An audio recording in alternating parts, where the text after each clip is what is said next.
Good morning and welcome to the Capital Gang. I am Oscar Semwe Msoke on Capital Radio this morning, also aired on NBS television.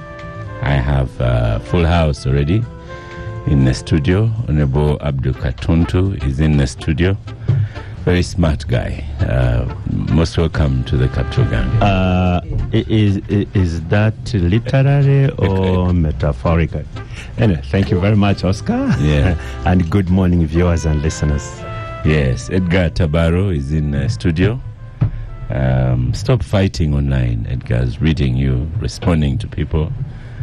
Be polite. Just say hello, noted. Yes. But that's what I do. But when you go personal, I also go bare knuckles. When they go high. Right. Yeah. Well, no, you go bare knuckles. Sometimes you have to fight. Yeah. They say you don't have to fight to be a man, but sometimes you have to stand up for yourself. You're starting in a fighting mood. Really. Yeah. So I'll not stop saying the hard truth and putting the talking hard. This country must foster dialogue. I see. Even Namilango people want to expel you from their groups. You are regularly annoying them. And that's what persons like us. That's what persons like us, the intelligence are meant to. That's our role. Yeah. To say the things that others don't want to say. So dialogue, Mr. Katuntu will agree, Honorable Katuntu will agree with me, is what fosters harmony, and harmony fosters long-term stability. So I'll continue saying these things to the annoyance and attract anger, but that's what I signed up for, and I'm ready to live with the consequences. Right here. Honorable Wanyoto, Honorable Lydia Wanyoto Mutende. He's looking at it, the guy's like, wow. The look speaks more than the word. It doesn't look dead guy, It came like he's in really fighting mode. Somebody must have annoyed so much online. But you seated in Ofono Pondo's chair. Oh, I understand. No. Last week he wasn't seated there, but he's been combative lately. I like the combative him. Yeah. And the listeners have said he's heckling less, so this is really good. So, Good morning to Oscar, we are going to colleagues in the conversation gang, and to the listeners. I'm happy to be here. Very and I smart. bring you greetings from Bali City. You really have a ministerial look. Very, very touch Thank of red, you. touch I of take it yellow. with pride. Yeah. Asante sana. Mwanyala navi. Derek Wandera is in the studio. Most welcome to the Capital Gang, Derek. Nothing good about the week. Two of my colleagues perished in an early morning crash along Entebbe Road. It's very somber in our circles as journalists. Oh dear. Badru Kasirie and one other young man, all from NBS. Another, Makona, is struggling for his life in hospital, in ICU. A road accident? Yeah, a road crash. It's somber in our midst. It's very, very sad. Terrible. I think we've lost very many journalists this year, and we have every reason to mourn. But on a good note, journalism has been taking a good trajectory, especially the photojournalists.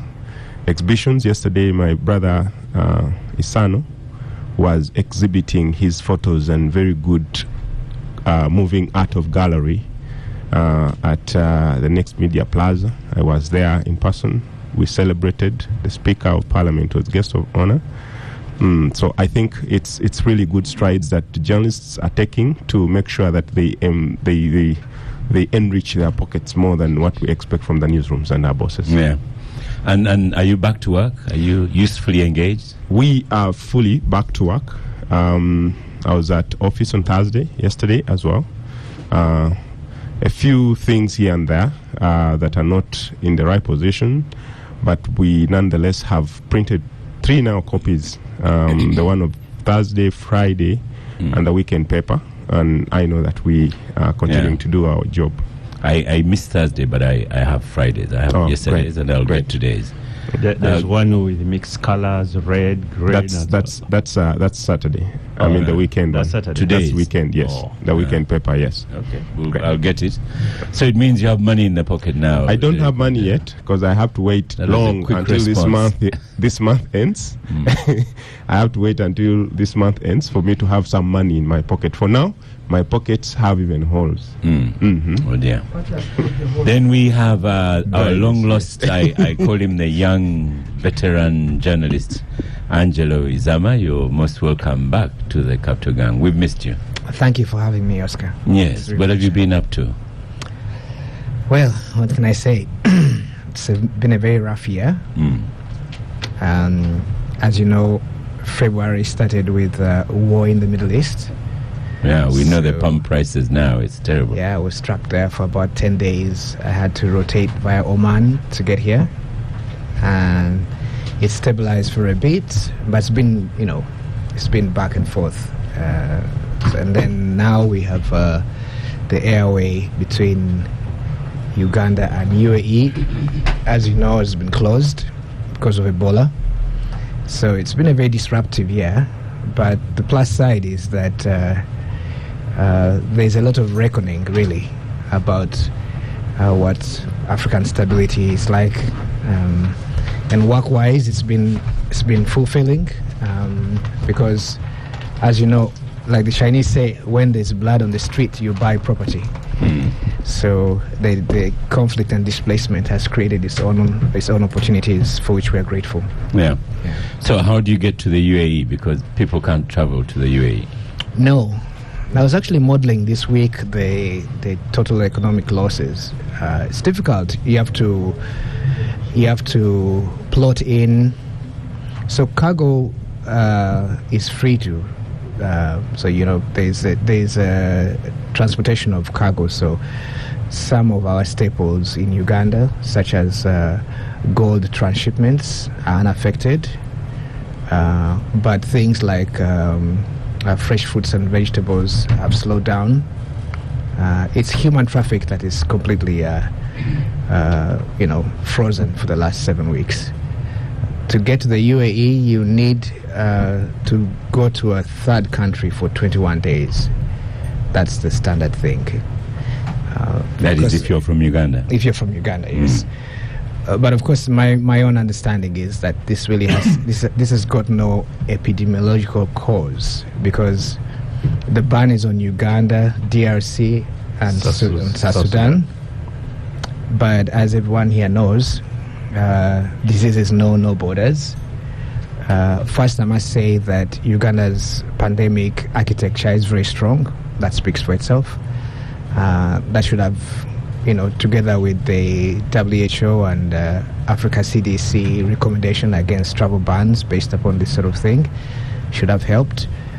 But also there's a ton of traffic between these countries. So if you're in Uganda here, even if you're not traveling to the UAE, you can travel to Kenya, you can travel to Tanzania, and those countries are not restricted.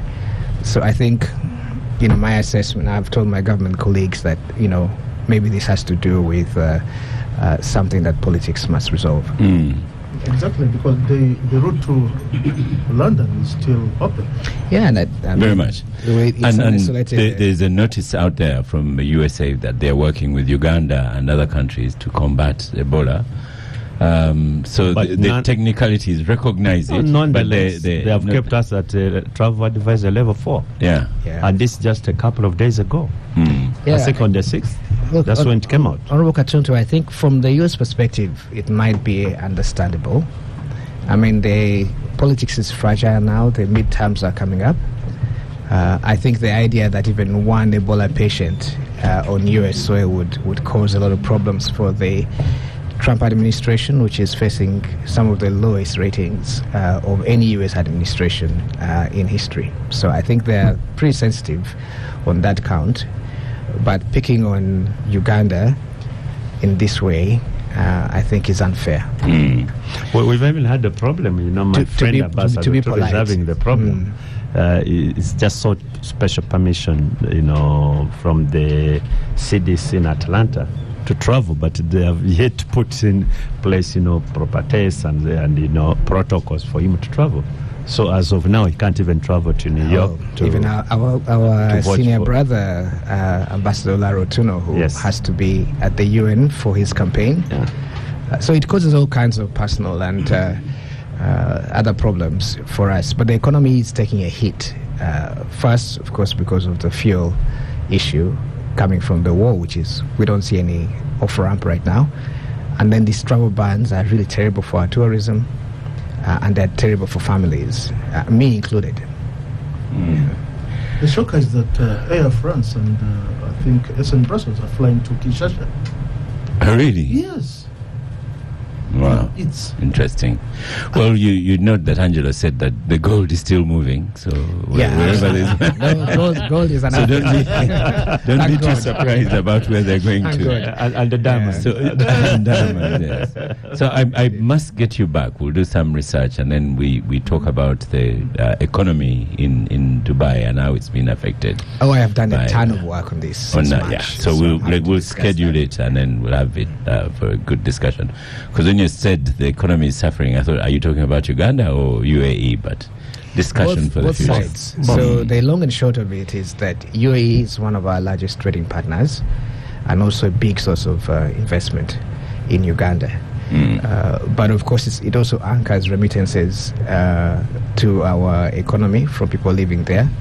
But these travel things, it's really complicating matters for Ugandans living there. But also there's some critical industries such as labor externalization that have been permanently impacted. Okay, we'll pause that for a minute. We are going to discuss Parliament okaying the UPDF to be deployed in Gaza and Abdul Katuntu, the expressway. These roads follow you everywhere you go. You started all that noise a little while ago, and it looks like the noise is back. But let's go to Kampala, and we have Engineer Dr. James Semwemba. I was expecting the minister, and at some point in the night, I was informed that no, you do not have a minister of Kampala. All you have is Dr. James, and I was with Abdul Katuntu here. We are looking forward to having the minister. Actually, Kampala has two ministers. Well, there's Honorable Misa Kabanda that's the one I was and looking Honorable Chofa. Okay, I was hoping Minsa Kabanda was on her way, and see who I've got. We've got technocrats. I mean, better, so much the better for us. There's nothing so much the better. We start with the policy. You're a politician. Yes. So let's policy. Put the and we deal with policy. So we have. Let's start with you, Dr. James Semwemba. What do you do? Engineer, not doctor. It's both. Both. Yeah. Yes. Thank you, Oscar. I am actually both engineer and a doctor as well. And you're in the same house with Tabaro here? Absolutely. We attended Makaya the same and for him, he's still Tabaro. He doesn't have those things of engineer. So, and doctor. Well, he, I think, took the wrong course, but he's okay. We are contemporaries, university. Absolutely. Yeah. So thank you, Oscar. I'll also introduce my colleague, Bana Ndema. She's our communication specialist. Personally, I am working as an infrastructure development specialist. James, go to the microphone. Yeah. Okay. So personally, I'm working as an infrastructure development specialist in the Ministry of Kampala, Capital City and Metropolitan Affairs. And we are working on the Greater Kampala Metropolitan Area Urban Development Program, which is in charge of constructing a lot of roads, markets and drainages around the Greater Kampala Metropolitan Area. And that area is the one that includes KCCA, the districts of Wakiso, Mukono, Mpigi, and the respective municipalities of Chira, Nansana, Machende Sabagabo, Mukono municipality, and others. So that's what I'm working on. And Bernadette Ndema, your communication specialist. Yes, thank you very much for having us, and good morning. I'm Bernadette Ndema, and I'm a communication specialist under the Greater Kampala Metropolitan Area Urban Development Program. So my mandate is to inform and to support in social safeguards in regards to grievance redress mechanisms. So we have a social safeguards specialist and team who handle that, but we work very closely together to ensure that we address the public's concerns and give feedback where needed. I've been annoyed with KCCA, and it is you now clearly, because you are the one who should be communicating, and I have personal grievances, so this is really a good time to have you. You are not communicating very well, Bernadette Ndema, because on, I think, Wednesday, I tried to go to Bukoto using Old Chira Road, and it was closed. No, you have to drive up to there, and then they say closed. Industrial area, last week, there was another road I was trying to access, closed. No notice, nothing. And in this country, only one person used to do that. Now, the second people are you, and no wonder you're in the office of a presidency. That's where you get those habits from, perhaps, of closing roads without notice. Oh, that grievance has been noticed and noted. But I would like to explain that the Greater Kampala Metropolitan Area Urban Development Program takes lead on certain infrastructure projects. Then Ministry of Works and Transport also takes the lead on other projects. And then KCCA, even if it's implementing entity, has a certain number of roads under GKMA UDP. That's the acronym for our program. And then Greater Kampala, they also have other roads under other programs that they have, but not under our program. So, yeah, and I'm not being on the defensive, but a little bit, but Edgar, you're the one who watched all those films when you were young. Don't they have a battle room where they sit down and then synchronize messages? That's exactly what I was coming to. Yeah. That's something we have to strengthen. We have to sit together as entities and inform the public on who to hold accountable for which project. Then a quick one, if I get off this one, about our ministers.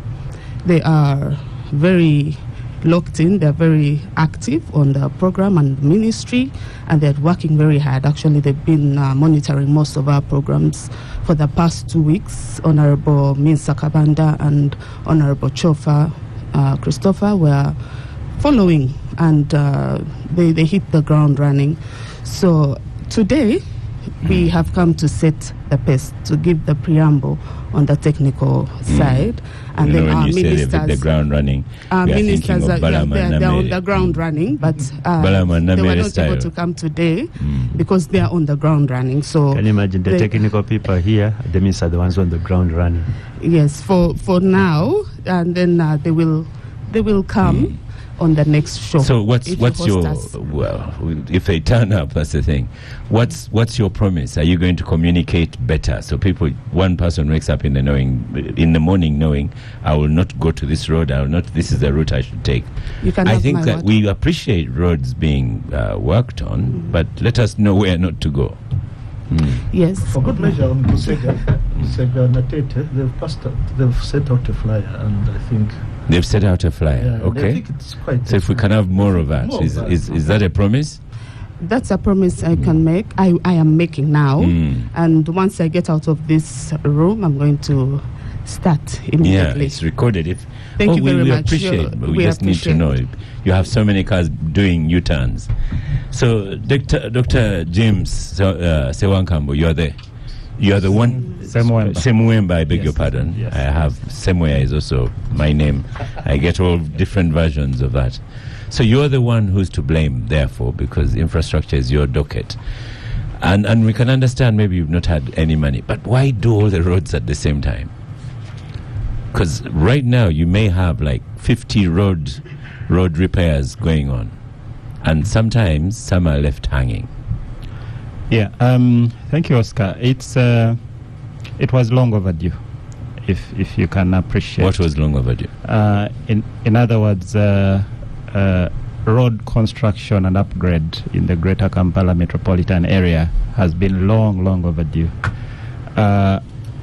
As government, there has not been any major infrastructure development project within GKMA for as long as I remember. There have been quite a number of isolated constructions under KCCA, but nothing in terms of the Greater Kampala metropolitan area. So government found it fit to find solutions to the increasing population, to expanding the economy around GKMA, and decongesting Kampala as a capital city so that we can create other opportunities outside Kampala. And the only way to do that is to improve infrastructure. So my colleague has mentioned the inconveniences. Yes, before it gets to the morning, it has to get dark first of all, and would a request for the public's patience while we are doing these works. But as we are doing the works, there will be some bit of inconvenience here and there, but it's for the good of the population. We do have a high tolerance for inconvenience, so long as we know. But money, who's financing all these works? Yeah, Oscar, this program is funded both by government of Uganda, but majorly by the World Bank and the French Development Agency. The loan and grant from the World Bank and the French Development Agency account for about $601 million US. And that is the one that we use both for road construction, and the program is not all about roads, by the way. The program has three major pillars. One is mobility and accessibility, that is roads and junctions improvements. We have local economic development, which also includes construction of markets and workspaces. Most of the people are mostly seeing all our roadworks, but a lot of construction is coming up in form of markets. Currently, we've started construction in Wakiso Central Market. There is Kauku Market, Mpigi Central Market. A new market is coming up in Gaza for people who enjoy going to Gaza and having some fish there. Honorable Kantuntu will put a modern market for the people in Gaza.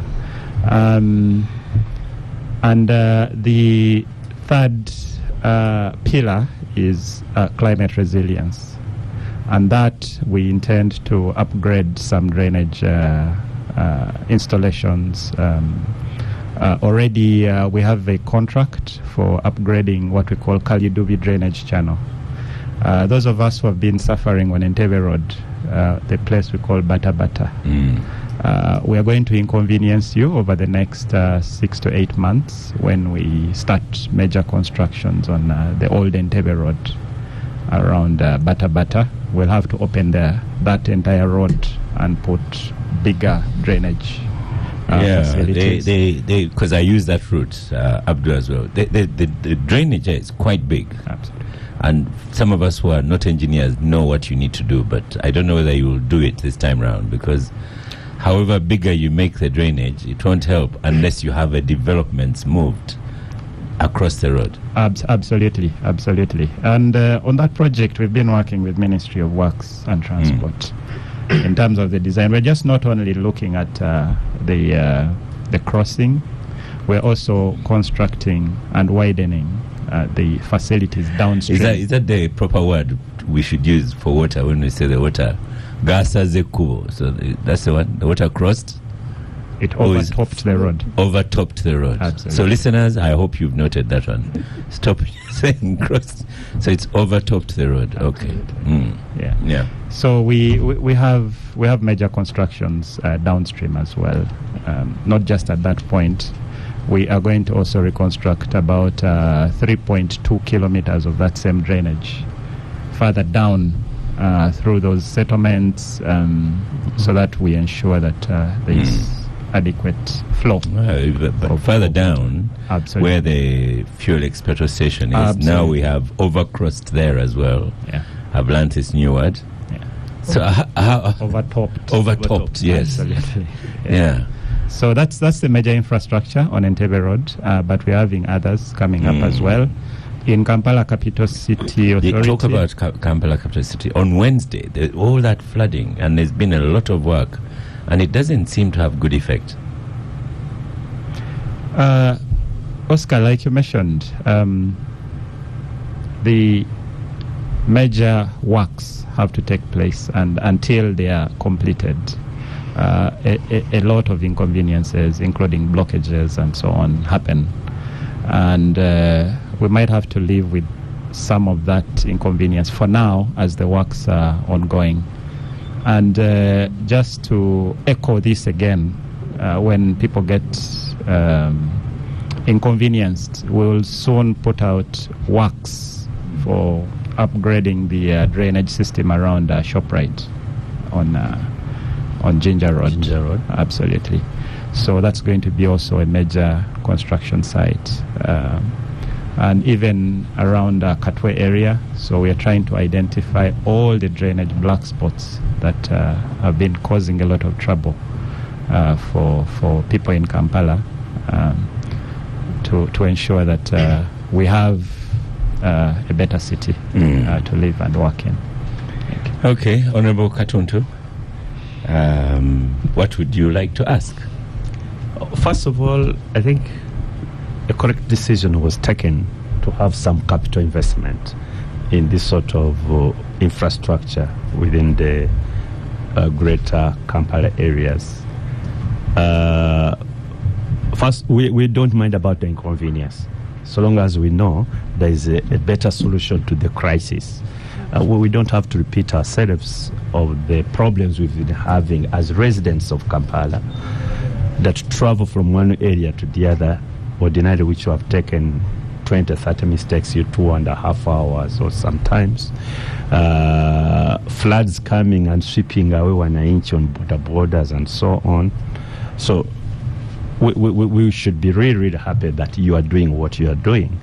And my only problem is one, first of all, you need to communicate this so that people are aware and they find alternatives. So if you know this road is going to be closed, then why don't we do this? Secondly, we see a lot of developments in some of those areas. I hope you are going to handle that decisively. Oscar, I'm sure you know the Bata place, and because you've allowed people to really make bigger, developments in some of those areas, and I think you'll have to break them. Or work on the drainage below them. It's been done. I don't know whether it is about working on the drainage so that we eventually have the sort of thing we are having in the Nachivubo channel. They said, yeah, we've worked on the drainage, we are building on top, but then you still have floods. Because that is quite a problem.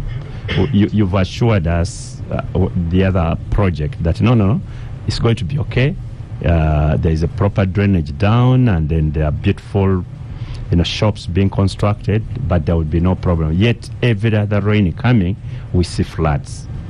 We hope some of those things are going to be sorted out finally, so that we don't have to go through also another problem of 1 inch crying about their goods and so on. But the other areas, for example, on Entebbe Road, there is that low area of near Ruwa Hospital.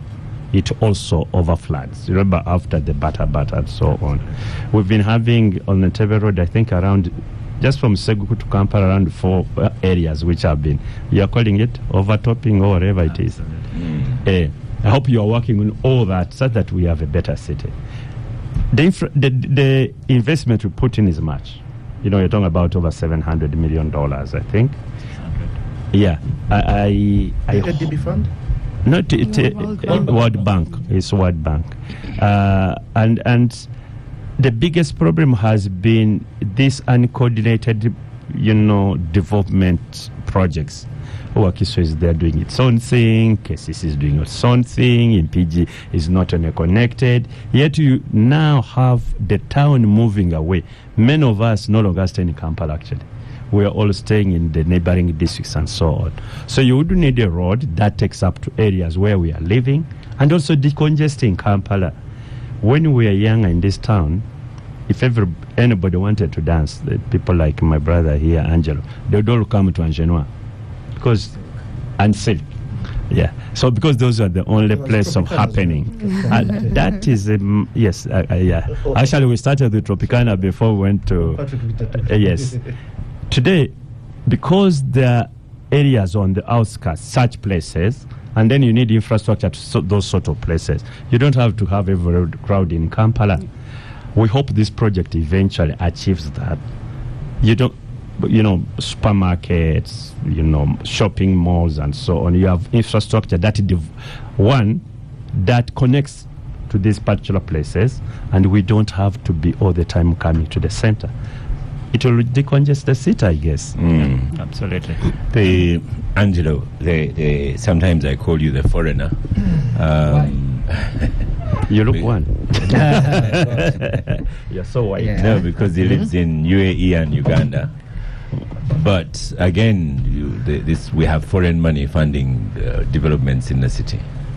Yes, and the World Bank actually said they had Though it is a loan. A lending. Yeah, it is not like it's a grant. It's our money. Part of it a grant. What percent? If I'm not mistaken, the World Bank said that they had their Ugandan portfolio could stretch up to about $10 billion. And their current facilities that are available, slightly over 2 billion, of that only 20% has been used. So I don't think it's a question of money. The money is there. There is obviously a greater lack of imagination on behalf of the people in the city. Look, I guess I'm going to hand this over to Honorable Anyoto, but I see that there are a couple of strategic problems. When we consult, we say sometimes, especially in African settings, there is the shoot first, aim later approach. So infrastructure has been chasing developments in Kampala, has been growing at a much greater rate than the infrastructure that we have to deal with it. I'm not sure we're going to even catch up with what the city needs in the next 20 to 30 years. That's just a fact. We're playing catch up. Am I wrong? Like, if you think about drainage alone, that is still under 27%. Just sewage works alone. But the thing that has been concerning me in this year, like I said, we had time to do some work, is you have got about 73 informal settlements in the greater Kampala area. That's about 60% of the entire population of residents in Kampala. What kind of services are you extending to them? If any. Yeah. I mean, you don't have to answer now. Just take a note and because we have 2 more people. Then you have like an urbanization rate, which I put around 7%, though other reports say it's 22. No. Annual urbanization rate. So the rate at which the city is growing every year, you're adding about 7% more people coming into the city every year. But they... I think you're being conservative with that figure. It's much higher.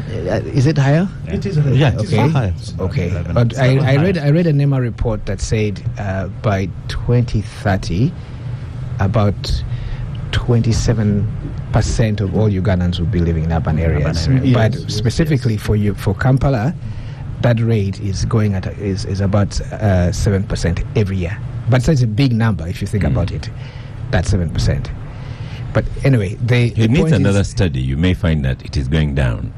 No, it can only go up. It's only going up. It can only go up. It can only go up. And that is just to make the final point that if we are to make a real dent in infrastructure that changes the lives of our residents, we have to attend to that 60%. Remember that they provide the bulk of the workforce. The bulk of the workforce in the city is coming from these informal settlements. Now, when I look at the I would call them like cosmetic changes being discussed, such as, a few drainage works here, repair of roads. I don't see the kind of structural change.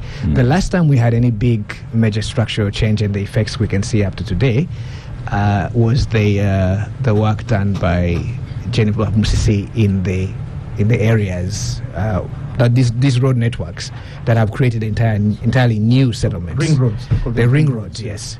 That is a really proper transformational infrastructure. To that you can even add the big bypasses, the Entebbe Express Highway. Those are big, major, they can have a real impact. But I would like to say, I think the city should really pay attention to the majority of its residents who are informal. They live in these informal settlements. They provide the bulk of the labor. They are the actual residents that we ought to pay attention to. And right now, these changes we are making, they affect myself, Oscar, the people in this room, but the person who is in a slum somewhere. The person who is in a fix. These are not the changes that are attaching them. Yeah. Edgar, you've been writing copious notes. Time to get them out. No, I'm actually intrigued and excited that I'm meeting my contemporary at university in charge of things. So as you can see, they are all specialists. As the all cartoon specialists are taking the back seat, we are now taking charge. Our generation is now taking charge. But hope we don't repeat our mistakes. Let's make our own mistakes. Let us. Make yours, but don't repeat ours. But certainly, we won't take pride in the mistakes you've made. Yeah, please. Engineer and Ndema? Rukandema? Rather. Ndema. You look Bernadette Ndema. You must be related. No, we will not go there. So. Okay. On the infrastructure development. Abandon the matter. I am impressed by what is put on paper. But I'll even be more impressed by what will be put in actualization of what he's talking about. We are aware that Kampala is now a huge construction site, and we shall have to bear with the inconveniences. And I would like to add my advice to the Honorable Katutu that you have to improve your communication. Send out flyers, the inconveniences, but also more importantly, when you're mobilizing resources, signature of contracts, and the contractors inform us and give us the deadlines by law.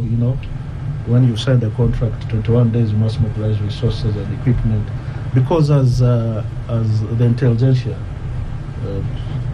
so-called public intellectuals, civil society, we need to call for governance and hold you people to account.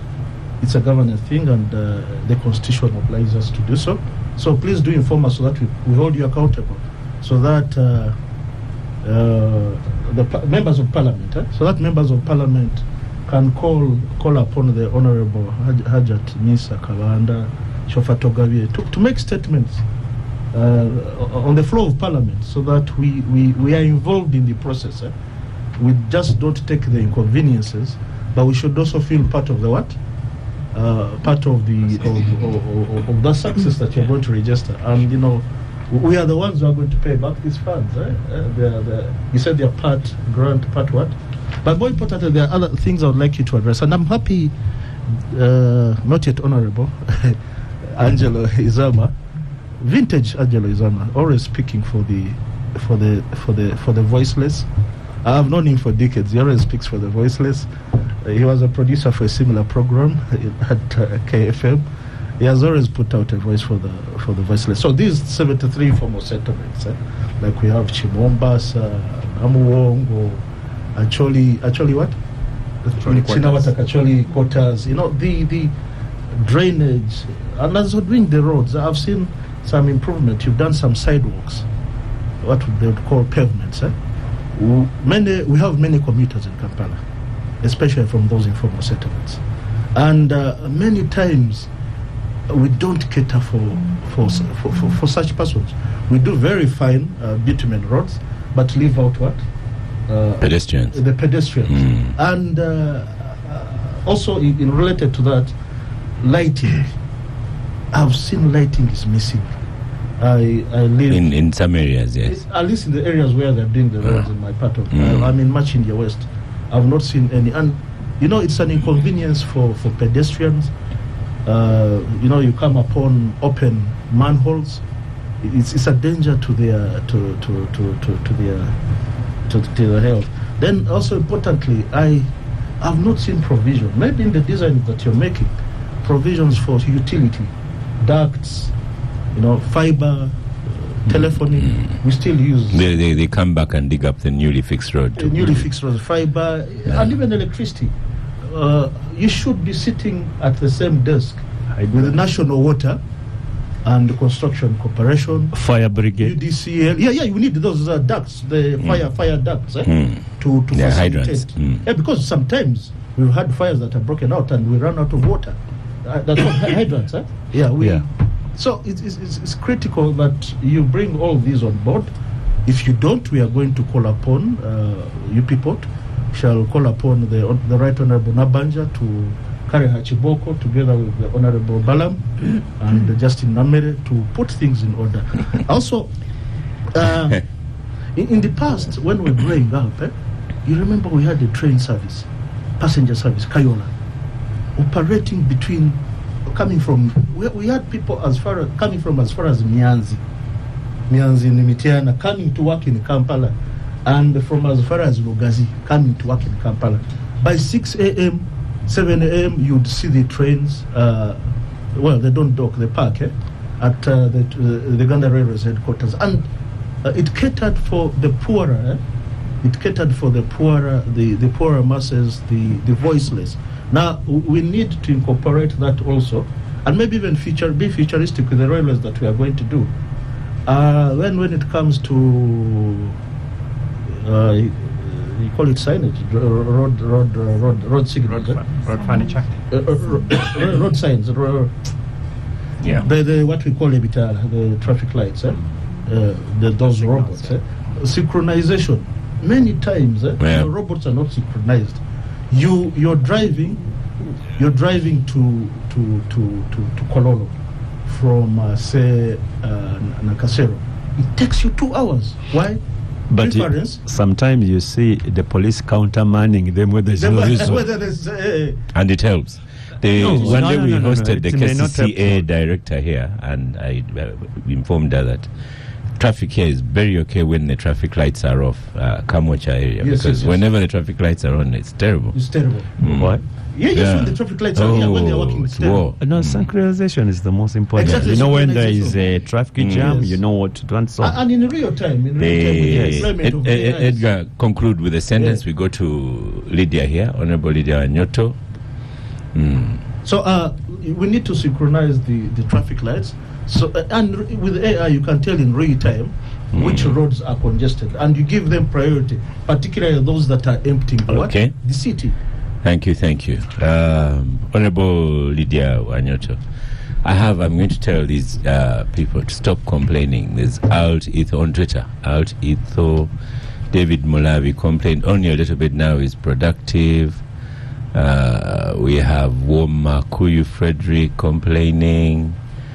Then Job Kiwa for once has complained. But is this this is the new works, Chisanja no sleep. send technocrats to gang, the ministers do a Namere and Balam. Did you sit in cabinet and decide that's the working operandi? We have a minister here to ask. Yeah, technocrats go to gang, ministers walk the streets.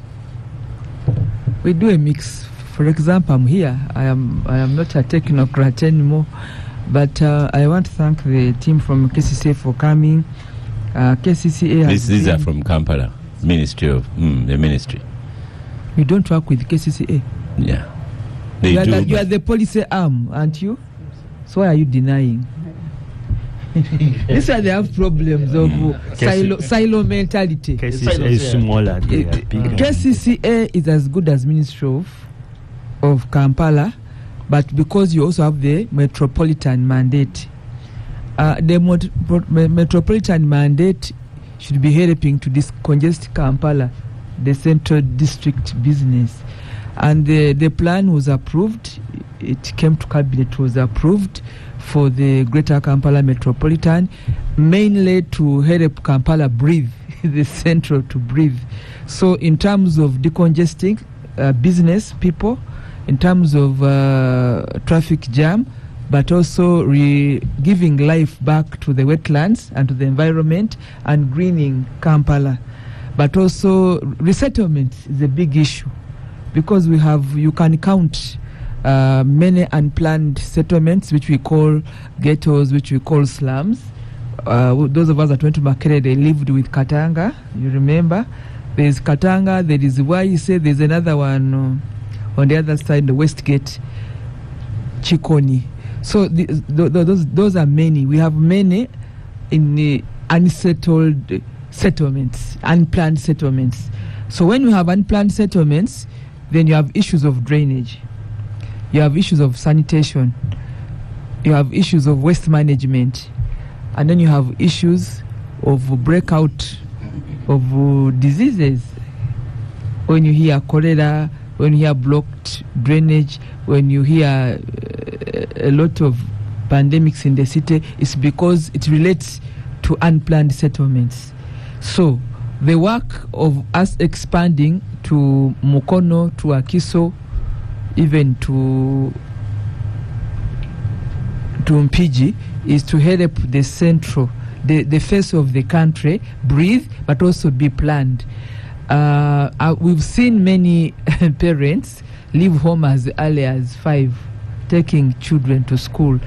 They are crisscrossing the city because we didn't plan very well that actually a settlement can have a comfortable school a young child can go to, or health center, those amenities. So the work of the policy organ of the city where you sit is to issue policy guidelines so that the operations of KCCA happen. The reason why we gave it a big bang for the National Cleaning Days was that Kampala smells, and you guys are there because of unmanaged garbage, not even sorted garbage.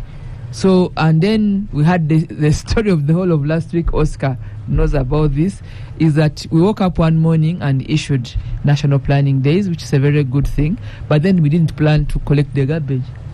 So the garbage stayed on the streets the whole week. What has happened to the trucks? You policy makers, because you have to head up the operations by ensuring that when we say National Cleaning Days, there will be garbage collection, but also sorting and also dumping. There must be a plan. So then we had to deal with the bad media to say you collected garbage, it's on the streets, and now it's going to rain. So what did we do? So I think we need to be vigilant, be operational. I mean, there's a directive of no more sleep and being hands-on, and also no more corruption. But it is not selective. If you're on any payroll, or if you're a work of government, or even a leader, it's supposed to be teamwork. It's supposed to be whole government approach. So what goes wrong to Kampala is not a business of Kampala KCCA alone or Kampala ministry alone. It's also about us who are leaders and live in Kampala. We also are supposed to plan on how we can help Ugandans to receive services they need as nationals without necessarily coming to Kampala. Because part of the congestion is because people are looking for opportunities. Can we plan to avail opportunities outside the center so that we can decongest? There's a story of transport. Everybody chooses how to come to the city. Someone ride a border, another ride a vehicle, another, because there is no decent public transport system, and then the terminal areas. Where does someone terminate off? If I had a good transport system and real time, I didn't have to drive here. I'll jump on a vehicle, a train to come here, so that I have my weekly ticket. You check in, drive around, and then maybe a vehicle can be used when there's a time we were promised internet. Town. Lydia, I don't know if you remember. We were going to have internet. Yes, free internet. There's a time when we said that enable you to work from away from Kampala. That you don't have to come to the city or to look for data. You can, at the comfort of your sitting room or your bed, do work, transact work. But this is not happening. Okay. So the reason why people are coming to Kampala to decongest, even with crime now, is because we have not been able to plan and give real alternatives for service delivery, for opportunities, and for plan. I mean, I came from my village, but I thought that there is order. I would align to order. But if I come and I find that there is no order, I'll also be part of the disorderly system of traffic jam, of all sorts of transport. A border here, a bicycle there, a taxi there, a bus, a truck. Trucks loaded with the cattle coming to the market. They go through Kampala Road, full of goats, some of them chicken, with droppings along the road coming to the slaughterhouses. Why should abattoirs be in the middle of the city? Maybe slaughterhouses should be on the periphery or near the farm gates. So we have to plan from here, but also look at the big picture up country or outside. Then we must know where the city stops. Where does the city begin and where does it stop? So that you plan, and also because it's very costly. Oscar, let me conclude. It's very costly for you to wait, and then any garbage collects or people settle. Then you come and you begin demolishing. I'm sure you have heard the cries out there. How can they demolish such a beautiful house in a wetland? How did the house grow? The house doesn't grow in one day. It is built over time. But you wait for this a wetland, you actually issue titles. I have heard that many of these buildings in wetlands in the city or on drainage, they actually have titles. How did people even get titles? Now you sit in meetings and say, withdraw the titles, go and demolish. There is a cost to demolition. There is a cost. Someone will go to court to take you to court. There are court issues now because of you trying to deregister titles in the wrong corridors. You're still on microphone. I just want to. It's a very touchy topic what you've raised there. Demolishing. People are more worried about what has not been demolished. You should have said selective demolishing. Selective demolishing, especially of those that are perceived to have better resources. I mean, petrol stations, restaurants, storage buildings, or even malls. They call them all shopping malls. How did they get on the drainage? How did they get on the drainage planning? How did they get? Because when they are on the drainage plans, that's when the blockage starts and Kampala starts flooding. If they're in wetlands, whether it's in Rubiji or in Bugolobi, also those drainage or wetland, how do people get titles? And now you hear that NEMA, and with the support of enforcement from Kampala, city authorities, even the ministry, now the policy is that you do not build in wetlands. How did somebody get a title? How did they start? How do they even get the building plan? Because there is the getting the title and then the approval of your plans. Even people are building on approved plans. So, Oscar, people are blaming some people, those on the ground like Balaam, to say, how can Balaam go to do this? But you have another DC in the district, you have a cow in the district, you have, but these systems are not working. This was even the same with you guys. You look beautiful, communications, doing what, an expert doctor, what. But when we walk in the town or around, we do not see what you represent, because there must be enforcement and in real time. We are now doing post-mortem, which is not good for the country. And it affects tourism.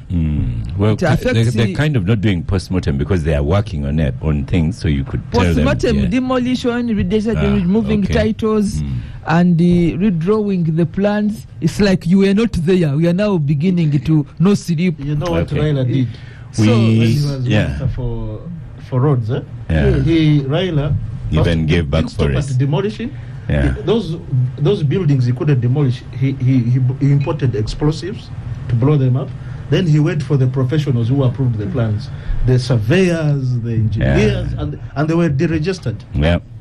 We are going to stop for a break, but only to tell you, Bernadette Ndema, on social media, the biggest complaint is about poor communication and the inconvenience that comes from poor communication. After the break, we will come back to you, Doctor, and the communication specialist of the Office of the Presidency of Kampala. All of them are specialists. Let's talk to us.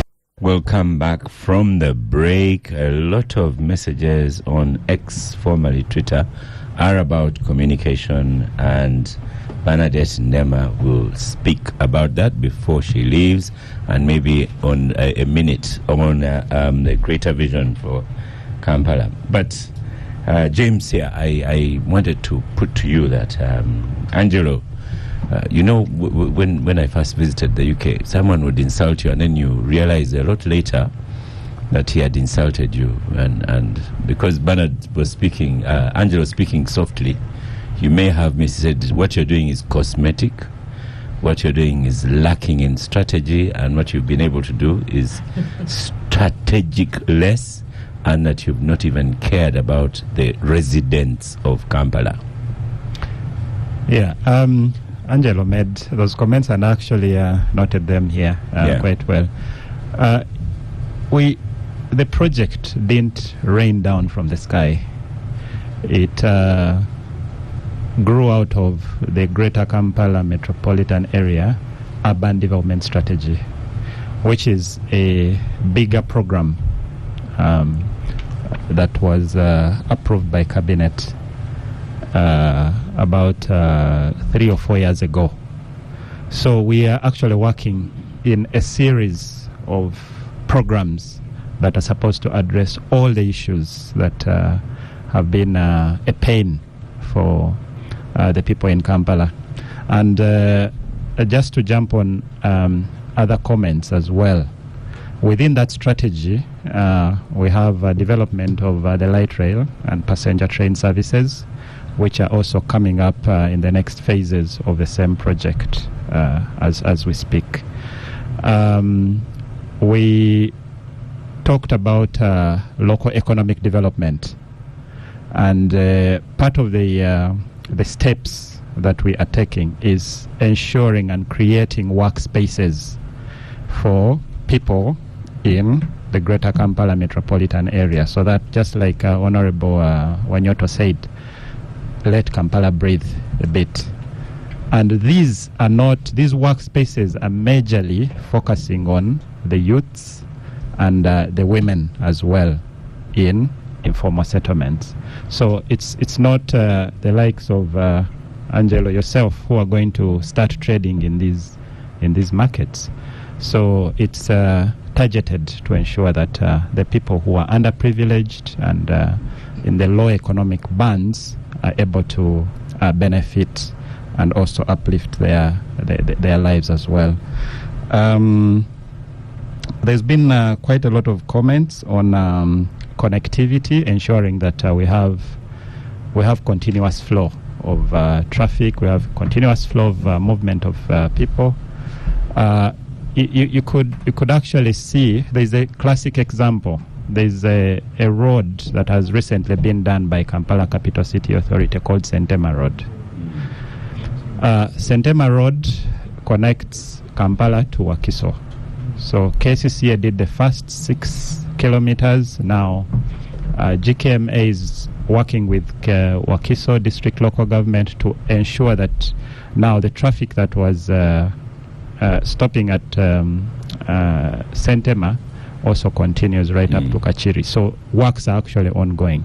And for to decongest Nansana Road. Absolutely, to decongest Hoima Road. So you're going to have another parallel road which is under construction right now. So at the moment, we have about 201 kilometers of roads works going on.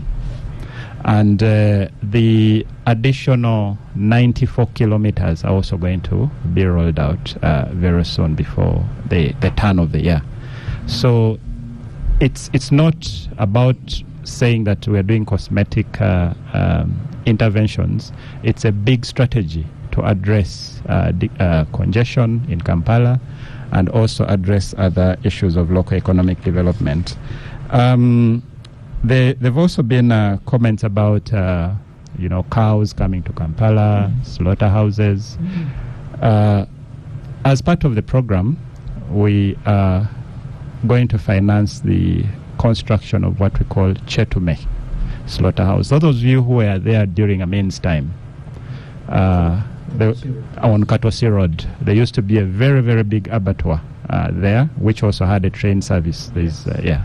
So that is going to be reconstructed as well. So that. But this one is being redeveloped. The one in I forget the name of the road.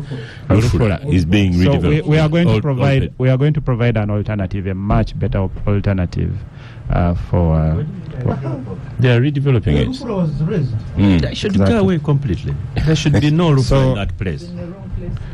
And I also wanted to touch on the issue of ducts from my fellow GOT from UH.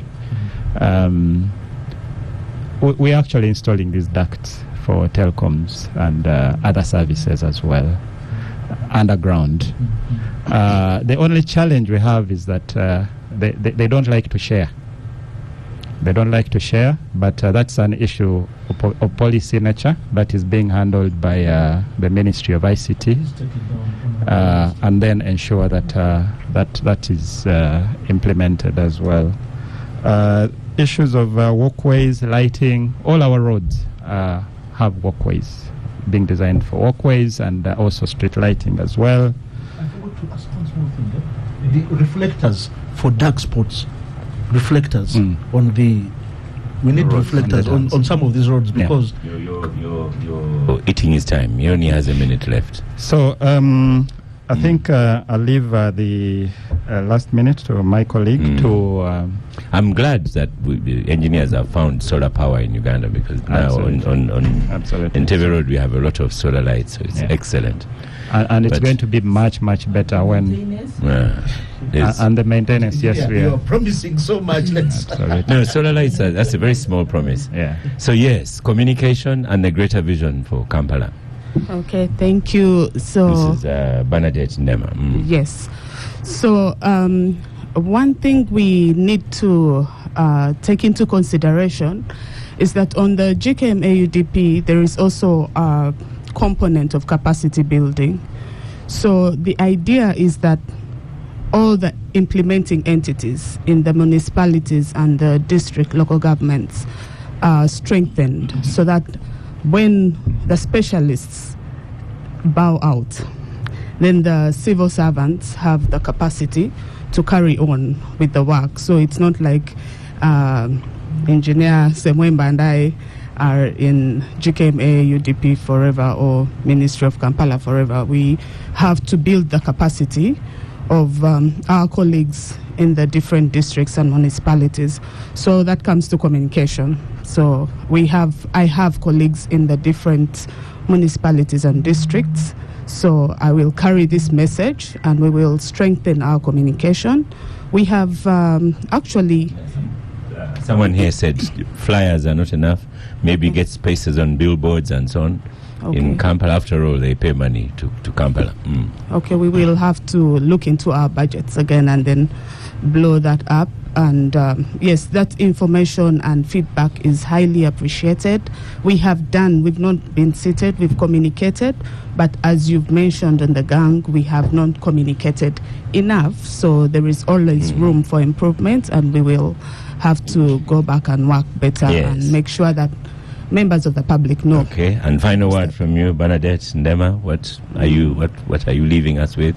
Okay, the final word is one, of course, to thank His Excellency, the President, for the visionary leadership, because it's him who I was hoping you'd have final word on your work with yes, that's my the final vision word. for Kampala and so the on. vision for Kampala is, yes, we hope that by the end of GKM AUDP, we will have delivered the projects that have been started on, and there will be more relief among the public.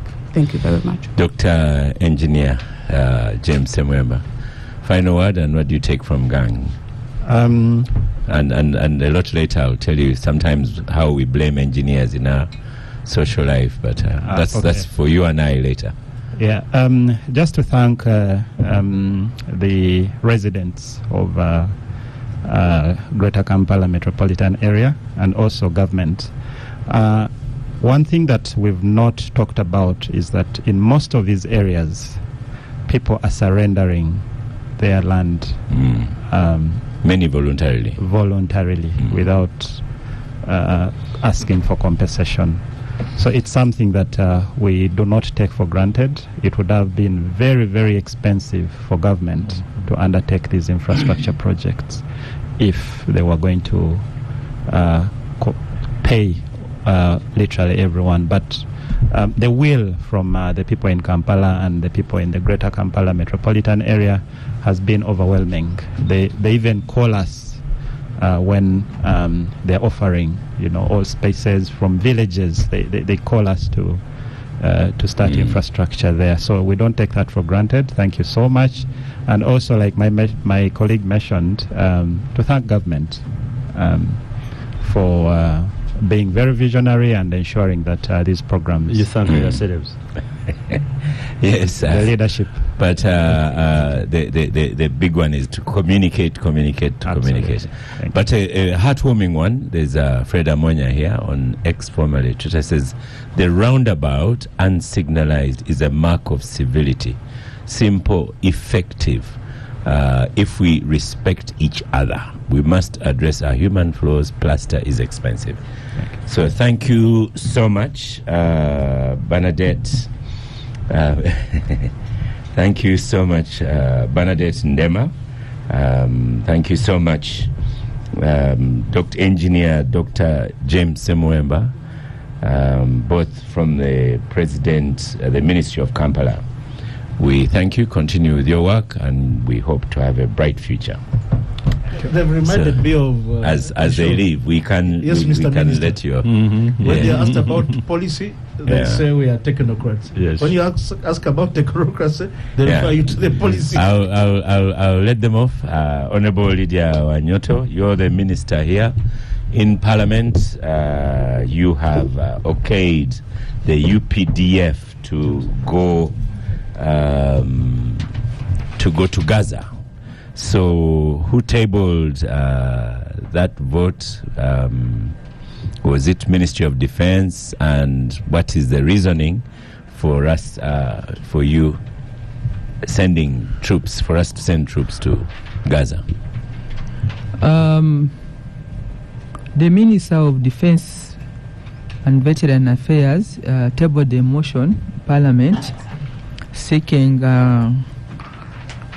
permission to Uganda to deploy in Gaza Strip.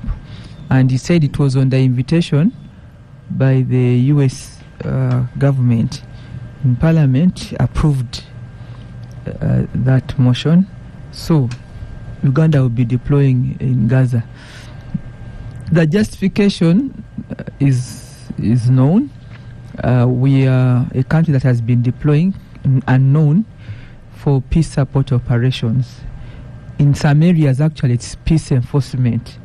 But for this particular one of Gaza, the object is for stabilization. But in Somalia, it was peace enforcement. South Sudan was peace enforcement. There's a difference. There can be no peace, so you have to go and help to enforce.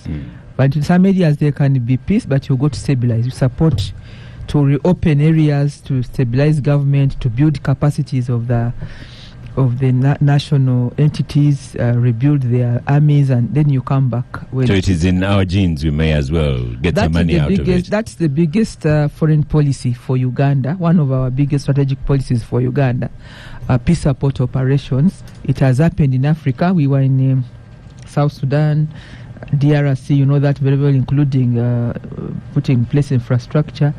We were in Somalia. We have been to Equatoria, we've been to Liberia.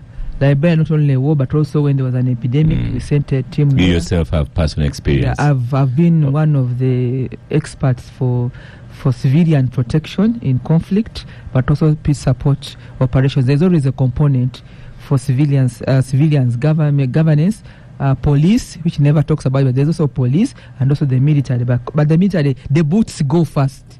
Then you get the police and then the civilian component. So I've been in these missions.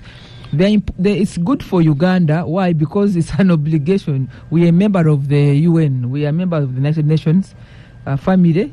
So that's an obligation when you're called upon. Number two, we are also members of the African Union. Center. We are also members of the African Union.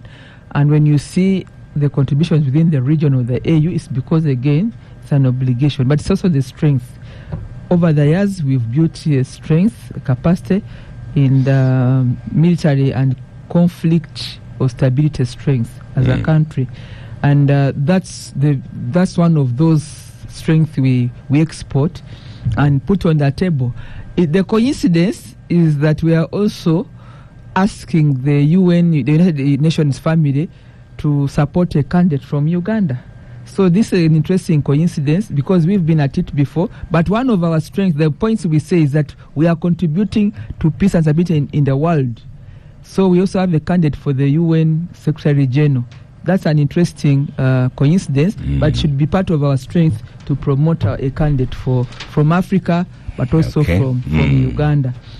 On the strength, at a personal level, it's a career growth for the military. When you get exposed to international conflict and management, you come back home better. Many of them actually get promoted, or they're better exposed, they are better equipped, because there are issues of force multipliers and force enablers, which you may not have at a local level. But when you're out there, you are exposed to better methods of warfare, but also issues of warfare. So it's good for our people. When they come back, they are better officers, including myself. I think I'm a better citizen because I was exposed beyond the borders of Uganda to serve. And because we've had you here on Gang, now you are MP, minister, all those things.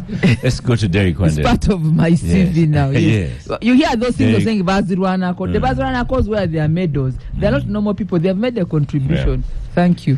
So, Derek Wandera, you've ate a lot of Star Cafe goodies this morning in the break and before. He said he has not earned salary for this so he has done breakfast, lunch, and dinner. Thank you, Star Cafe, for powering the gang. But Derek Wandera, here we are sending troops to Gaza. Parliament has approved if they have to go, and a request from the US, but at the same time we are not happy with the US about the travel ban, and then the US is not happy with us about not building an Ebola center. So is this normal? This is okay? I think, as Abdu may say later. On a good note, US I think has given us some additional funds for Ebola. I think 200 and something million US, which is on a good note. But about deployment to Gaza, I think I'm very happy that we are discussing that Parliament has approved. In most cases, would be here discussing the retrospective approach to it, that they first deploy before Parliament approves. I saw MP Sewungu stressing it. Yeah, for the first time we've had. Yeah, true. I think it's not the first time, but many a time we are here discussing why did we deploy before, Yeah, true. But Oscar, being in the newsroom, I think I've always been one of the advocates for the foot soldiers that are sent out there, because many times they come to the newsrooms and whisper things to us about their emoluments. For instance, the AMISOM. I've written many stories whereby Uganda sends troops, and these people are supposed to be facilitated in one way or the other, because Uganda certainly benefits in terms of money as a government, and supposed to cascade down. And you're saying sometimes these people don't get paid? Absolutely. I've written stories. But there are stories that say these are things General MK has sorted. And I hope he has actually sorted, and I hope we don't get these whispers again, because in 2020 I wrote a story where soldiers that had been sent to Somalia were supposed to earn anywhere about 450 USD, and they spent there about 15 months. But they came saying they had only gotten 3 months, but even the 3 months they had gotten 150 USD as opposed to 450 each. A thing that I think that probably the people within the high ranks of the army, but also the state, probably do not care about the foot soldiers who go to these dungeons, to these war-torn areas. And I hope General MK has actually addressed this, because it's a very, very big dent on our country when they come to us, when they go to international media outlets to voice out their concerns. The people who send them and people who are the custodians of the monies that they give to Uganda will begin thinking twice about whether or not to collaborate with us in terms of in some of these missions. A thing I find very concerning. But like Honorable Lydia puts it, it's a good thing for exposure, a good thing for selling the country in terms of peacekeeping missions, and let's sell the country in better picture as well when it comes to other things and matters. Angelo, will there be consequences for Uganda? Major consequences. Major consequences. Yeah. I broke the story when I was in the newsroom about Uganda's deployment in Somalia, courtesy actually of the security minister at the time, now Right Honorable Amama Babazi. And that too was a request from the US. But the rider on it is that Uganda had its own objectives.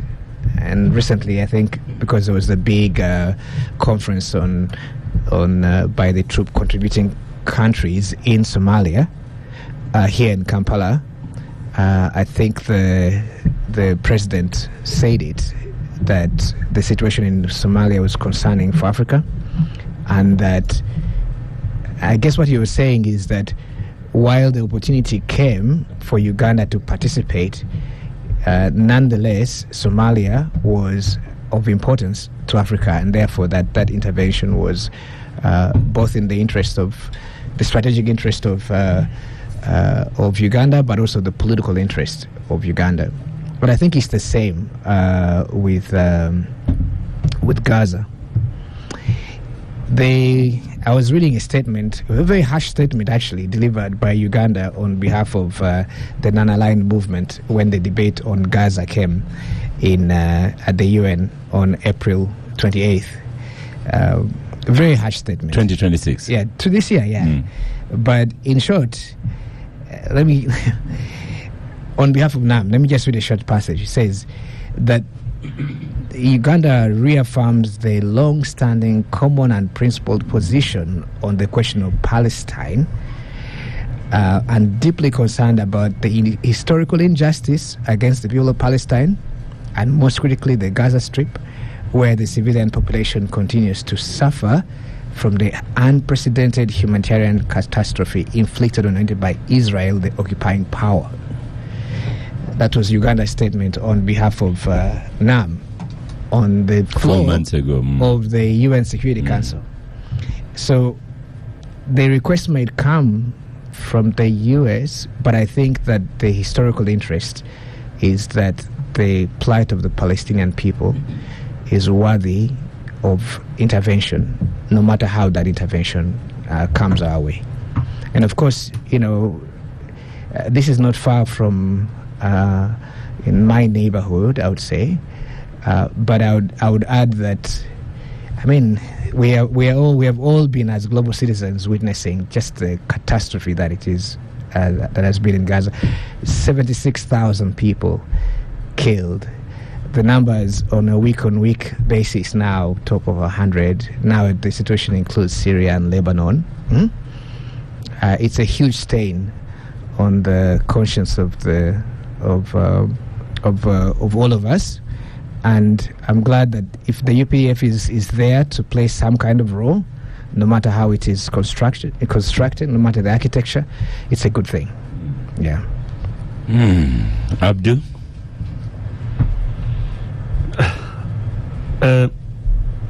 Oscar, if I were occupying the position I was occupying until May this year, I will not say what I'm going to say. I'll be measured in what I say.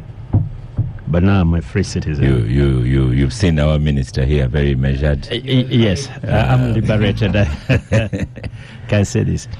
One, they are very hard questions to ask. Unfortunately, the politics of the country today is such that you cannot have a useful conversation. When we are deploying in Somalia, Dr. Kionga was the Minister of Defense, and Professor Gengalatigo was the leader of opposition. By the way, when I broke the story, Chioma called me and said, no UPDF troops are in Somalia. Then I revealed who my source is, and he got very upset. Because yes, but I can tell you one thing. There are conversations we had between the Minister of Defense and Office of Leader of Opposition, candid and classified. Thereafter, you had to segment. What do you take to Najana Nkumbi? What do you take to the floor? What do you take to the public? And that's what a decent country does. Today, I'm not so sure whether the environment in that house, you can have that sort of conversation and confiding in leadership. So these are the benefits, but at the same time, you must answer the question, these are the risks. And those, they could even be bigger than body bags, brother. You need a proper analysis. It could be affect your international geopolitics and so on. There are so many things that come in. And you must have that analysis.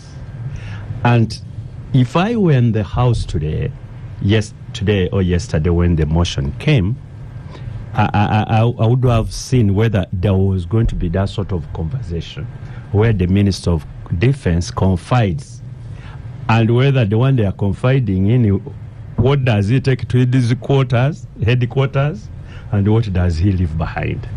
So it's very, very delicate. Having said that, Uganda is in between a rock and a hard place, especially President Museveni. It's between a rock and a rock. I don't see a hard place there. It's between a rock and a rock. Between a rock and a rock. Abdul, this is a good point to go for a break. And then we can pick that up immediately after the break. Between a rock and a what? And according to Angela, it's between a rock and a rock. Right. We stop for a break. Welcome back from the break. This is the Capital Gang, also airing on NBS television. Abdul, you are midway between the rocks. Honorable Abdul, so restrained. Yes, I'll do my best. And yet he had promised not to restrain himself. No, I will not. Even then, I may not go all the way. You see, why I say President Museveni is between a rock and a hard place, ideologically, I know what he thinks about the Palestinian cause. And two, the people who are inviting him today are the biggest ally of Israel, fighting either the Hamas or actually the Palestinians. You need to look at the history of that conflict. So, who are the potential enemies to the UPDF when they actually arrive in Gaza? Is it about Hamas? Is it about Palestinians? Two, let us look at those who believe in the Hamas cause. You are talking about all the proxies of Iran, you are talking about Turkey, you are talking about, even the population of the Arab countries. mention an Arab country, their sympathy, the population, their sympathies for the Palestinian cause. Never mind that their government, for some reasons, they sometimes side with the U.S. So these are very difficult questions, which I'm sure should have been discussed in detail. Unfortunately, when I saw what was being discussed in the House, really, I felt there was something short. I hope behind the scenes, there was that sort of honest conversation. But let me give you an example which even makes the president's cause more difficult. In 1988 up 2002, the world was faced with the big crisis of crimes against humanity, genocide wars, war crimes, and crimes of aggression. This led to the birth of the International Criminal Court in 2001. 2002. Under the Rome Statute. Under the Rome Statute. And in the Rome Statute, they made a provision that it will not be applicable if, for example, the member states had entered into an agreement with any other country. You could do an exemption. So the U.S. government at that time, the Bush administration, did their best to go around all the member states, and they were signing those bilaterals. They called them Article 98. All countries. Uganda was one of them. And, you know, it was both stick and carrot. You don't sign to exempt the U.S. personnel, soldiers from the Rome Statute, then one, we withdraw all our funding. Two, we will no longer train, military training and education and so on. We'll never give you military support and so on. Uganda was in a war with Joseph Konye's LRA. They really needed the military support. They really needed the training. They also needed intelligence sharing. And, you know, the U.S. and its infrastructure gathers the best intelligence in the world. So they needed it. We were state parties. We are forced to sign that agreement because of the unique situation we are in. They gave us a powder, I think it was 200,000 for what is signing on agreement, but the benefits of it were much. We signed it, literally rendering the ICC useless, and many of these countries didn't. China didn't sign, went into the same, so is Russia and the US. We needed, at that time, there's no would have stopped the US, denied the US request to endorse that bilateral. What is the situation? It was signed at the Oval Office, actually. Yes. And you remember the comments of General Policor? I know. You're very brave, Mr. President. You are. Very brave. But Oscar, now we are in the same situation. Uganda today has got a very dicey relationship with Washington. Yeah. Very dicey. Two, the main opposition leader is actually hobnobbing in the US. And now the US is saying, excuse, can you do this? Okay, you are President Museveni, what would you do? Yes, what will you do? So the circumstances are such that you are caught between a rock and a rock. Ideologically, there is no way we would participate in anything that sort of maybe has any movement for the Palestinian people, because we have got a historical relationship as a country. These liberation movements, whether apartheid and so on, and President Museveni as an individual has got a real ideological connection with many of these liberation movements and so on. So how does it look? How does he look at this particular situation he's in, especially when he goes there and there is a potential conflict between the UPDF and the Hamas or the Palestinian people? As I said, sometimes I could even go beyond this, but being what I am, I'll not. I think it's a very difficult position we are in.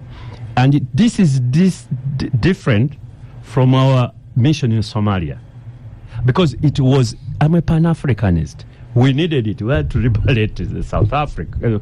South Africa we did, and participated in that liberation struggle of South Africa. We did in Somalia. We did in South Sudan. There was a cause. You can't mix up the two. because this one is not our cause. And we didn't volunteer. This is an invitation, which a lawyer would say, I need your invitation. Yeah. You're invited without an option. Without meeting of the minds. But the circumstances are such that Like we are the there. way you describe the war now, it's an unnecessary war. Yes, because you see, you are going to a situation where, with a background of 1,000 people slaughtered, 100,000 people slaughtered, and when you are going there, how did these people come to be slaughtered? Who has been slaughtering them? And then two, if there is an uprising, you never know, there could be an uprising tomorrow again by another group, another formation. The Hamas came later, the PLO was once there and so on and in charge of that territory. But this, Oscar, Is it unacceptable to say we've gone there for the money? No, I don't want to use those words, but we are in a difficult position, I must say. Okay. Because you see, what Yasser Arafat asked for many, many years when he was in charge of that place, the PLO was in charge, they needed an international force. Who was against the international force? It was Israel. Reason? Israel really wanted to move the pie, wanted to move that land, because they were trying to expand. And that's when you come those occupied territories in the west part of the area. So really, I hope this detailed conversation has been had. But given the circumstances of our politics today, maybe there is that honest conversation. Edgar, you've been waiting to go. I am really... You've heard from Derek says maybe it's a good thing to get some more money and hopes it will be paid.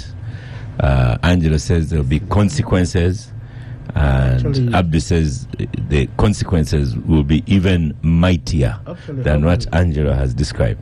Honorable Abdu Katutu has given a summary lecture on statecraft, and I thank you really for that expose, and also thank you for restraining yourself from saying things that would potentially would be explosive. I happen to teach strategic security at the National Defense College. She also teaches there, the Honorable Minister also teaches there from her own experiences from Somalia. Through interactions there, I came upon a book by one of the recent graduates, the fourth intake, Brigadier Dr. James Chiengo, who for 10 years headed the mission as the mission director for medical services. He's written his memoirs titled "Cutting Through Hell: Medical Ingenuity in the Face of War." He gives candid as well as graphic details of what happens behind the scenes. When we're deployed in Somalia, we landed aircrafts amid this hail of firepower, and one of the pilots crash landed and died. The Russian pilot of one of the, was it C-130 or the Antonov aircrafts, and they had to start, street by street to enforce peace. Now that was Somalia, and indeed, Honorable Katuntu was our representative at the Pan-African Parliament, and when he got to that bit, you saw how the posture. He was really speaking from his heart, not from the. He was really speaking the language of Pan-Africanism and what have you. So now, when it comes to Gaza, it's going to be a different ball game. Very, very different ball game. Indeed, the allies of Hamas have been outlined. They're big powers, and they've also taken to some form of extremism as far as the international legal plane and politics is concerned. So the deployment is under a UN Security Council resolution 2803, which also gives them the mandate to disarm Hamas.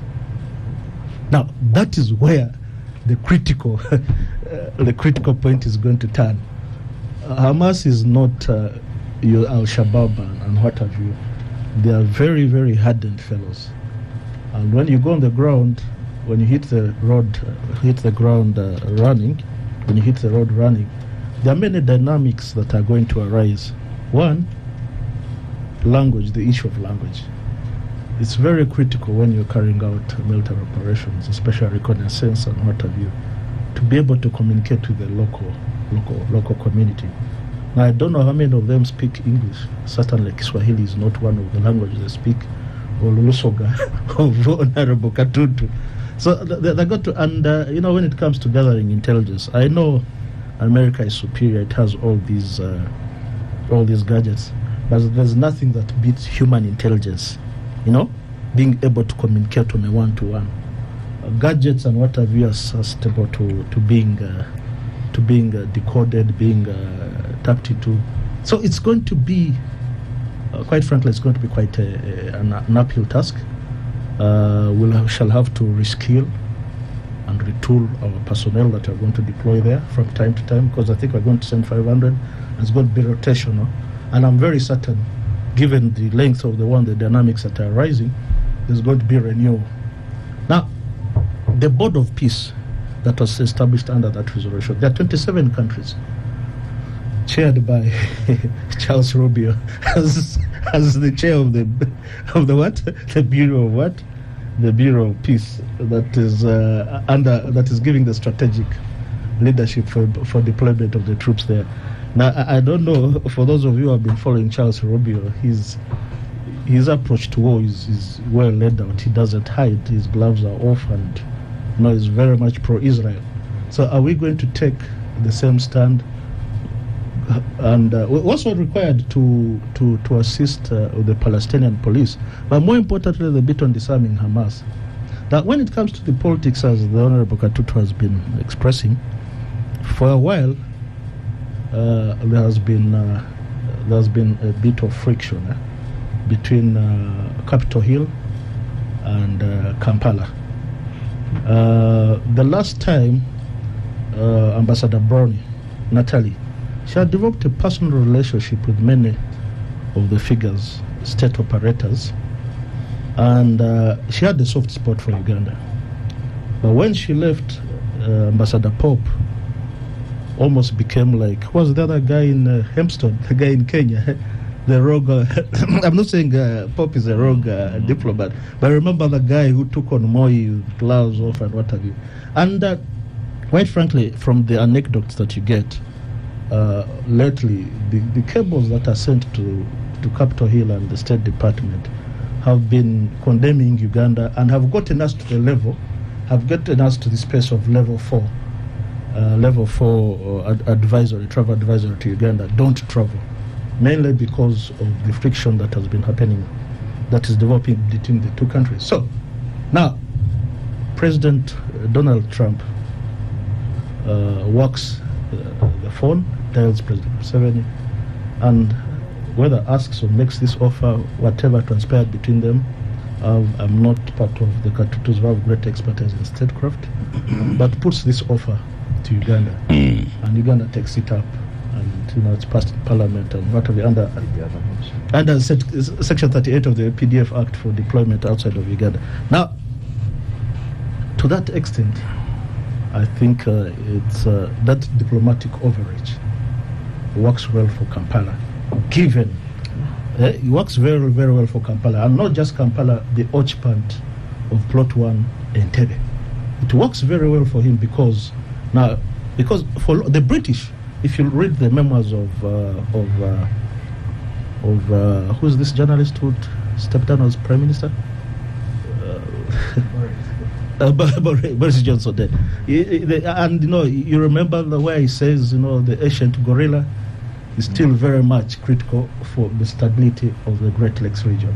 Now, that is the stand United Kingdom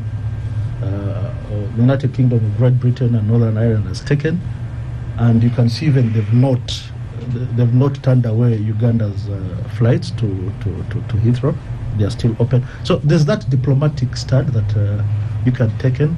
and it seemed to be at variance with what Capitol Hill, what the State Department was. Yes.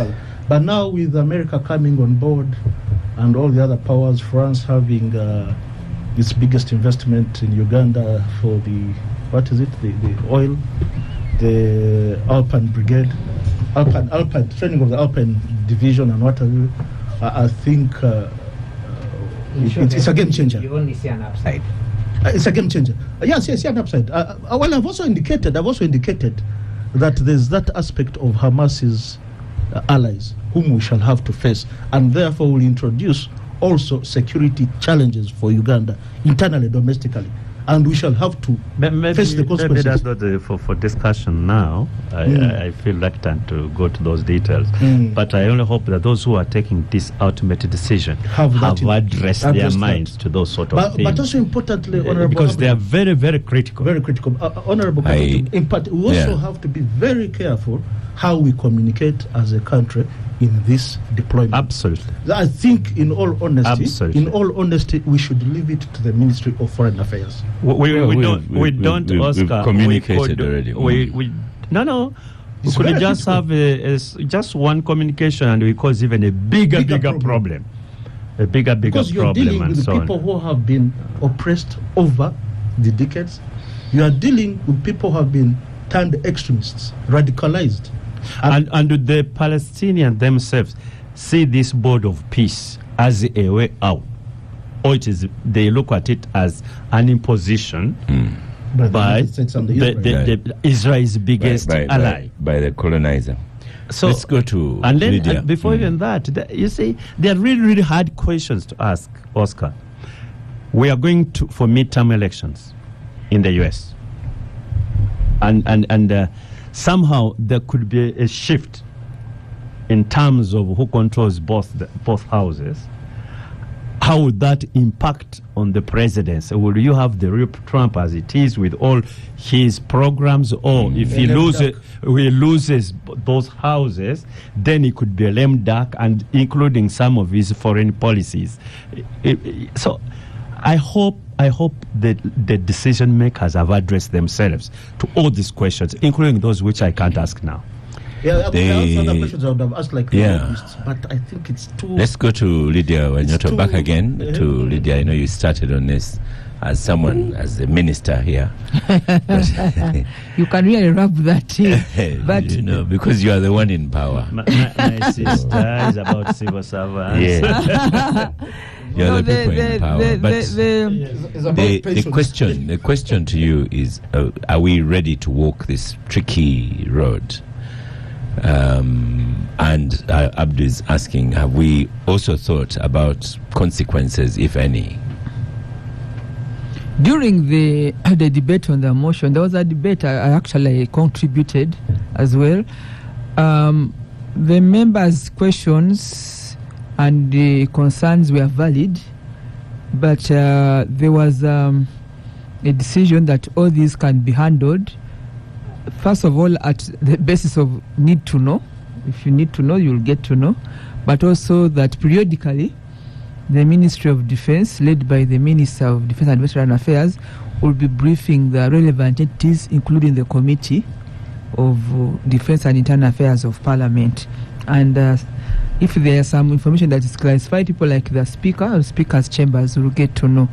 At cabinet level, this matter has been given a detailed debrief.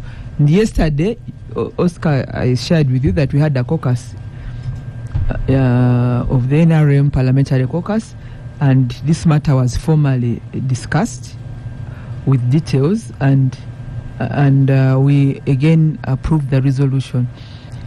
The UPDF has what was happening, Oscar, is at strategic level, the principle, the policy, but the operations, the details will be discussed, and they are alive to it. Given that this is not the first time, they've built this capacity over the years. They even have an international training facility in Singo. So at strategic, at the geopolitical level, at the dynamics on the ground in Gaza, our foreign policy is up and running. the dynamics will be addressed, but the obligation to contribute to peace and stability of the continent or of nations as a member of the UN cannot go unnoticed. We want to appreciate that at that level we have raised the occasion, and the Ugandan flag is going to fly. It's going to fly this time around also for a good cause. I wanted to let my colleagues on the gang know that most of the questions actually, or the concerns raised, were raised on the floor of the House, but they will be addressed along the way. Some of them are operational, others are tactical, but the principle is what came for passing of the resolution, and that was done. Yes. Angelo, just a quick comment from you. You wish to make a comment, especially after Edgar's submission.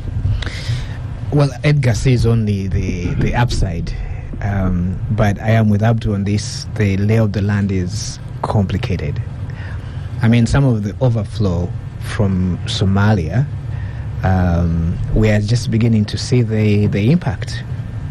You know, within the region, as Honorable Wanyoto knows, now we have got middle powers who are much more aggressive.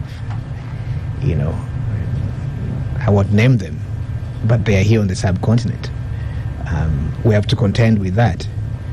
And I actually, you know, I went to talk to officers at the invitation of General Goa when he was head of Kimaka, and I remember the question the question that was asked was, should the UPDF set a time for which to withdraw from Somalia? That was what was up for debate.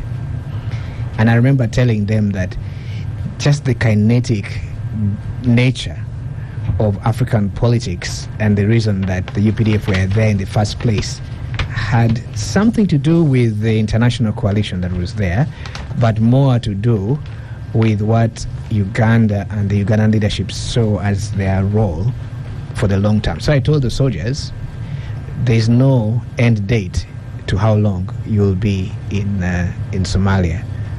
I've generally been proven right.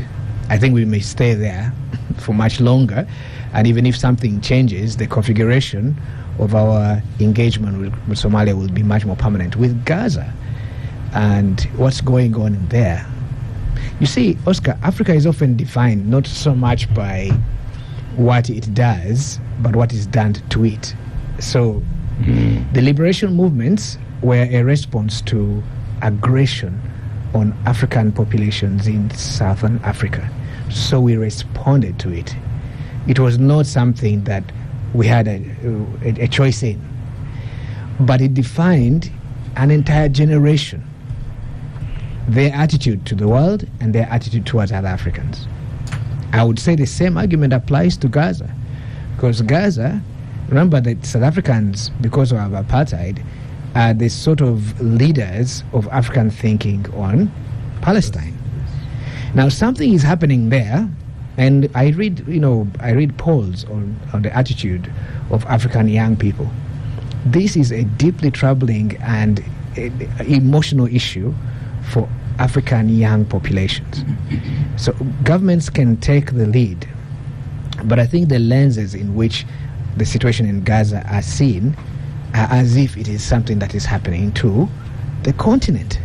So young people, and they look at the aggression of the war powers, they look at the helplessness of the populations in Gaza. The complications that come from that will be with us for a long time.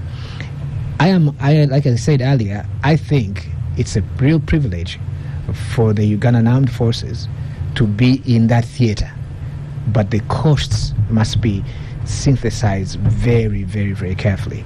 And hopefully, Oscar, because one of the problems we have right now at the foreign ministries, there's no proper leadership yet. But when when those gaps are filled, an acting minister. There's an acting minister. Acting. Yeah. But I think next The week, principal minister of foreign affairs, His Excellency the President, is in the is in the office and working, and in the ministry there is leadership. He has appointed a minister for foreign affairs. He's Honorable going Wanyoto, acting. we are dealing with a very serious matter. Let us not go Which to matter is not semantics, serious? so when our brother To say that Museveni is the Adonia president is of sworn the- in next week. Such personal. This is an institution. No, I'm just saying, but This is an I also institution. pay attention to that in that ministry, and I'm telling you that there Dr. are major Adonia is being gaps sworn in there. next week?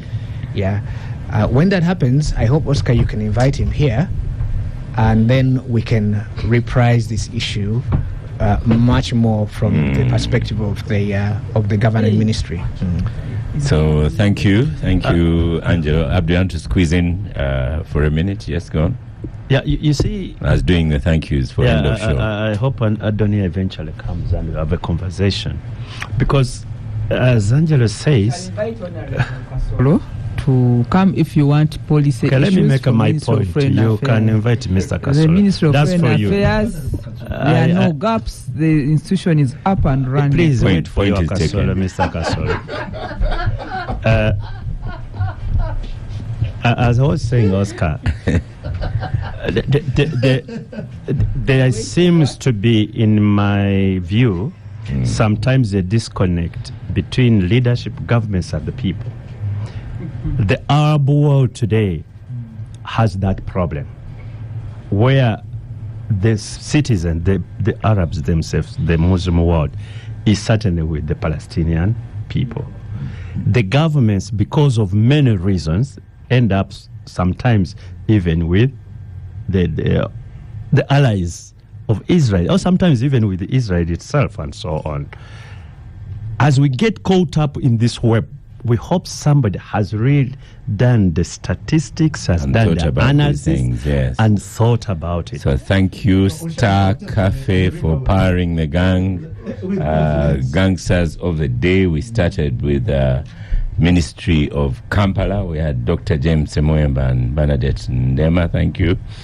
Thank you, Honorable Abdul Katontu. A lot of listeners are commenting on the lovely shirt. Oh. Thank you, Angelo. You bought it. Thank you, Angelo Izama. Thank you, Derek Wandera. Thank you, Edgar Tabaro and Minister. Thank you very much, Minister Lydia Wanyoto. I am Oscar Semoyamsoke, and I shall see you next week.